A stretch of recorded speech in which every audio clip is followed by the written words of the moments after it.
ئەمەی دەیبینن تۆپبارانی تورکیایە لە ناوەڕاستی گوندی گەڵاڵە. یعنی ئەمە چ ویژدانێکە، چ ئەخلاقێکە. ئەوە پاراستنی گیانی خەڵکی سیڤیل، ئەوە تارەکەی لەسەر سەرمانە.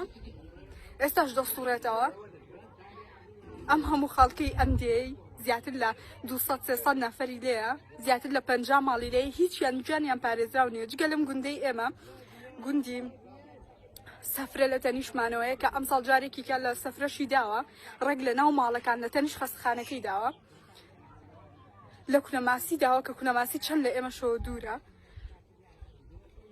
ژیانی هیچ کەسێک لەسەر ئەم سنوورانە پارێزراو نییە. باش بۆچە گرنگە، ئەمە بۆچە گرنگە ئەگەر دە کەسی دەیەکەشی تێدا بکوژرانەیە دوو جار لە ئەوەی داوە کە ناوەڕاستی دەیەکەیە.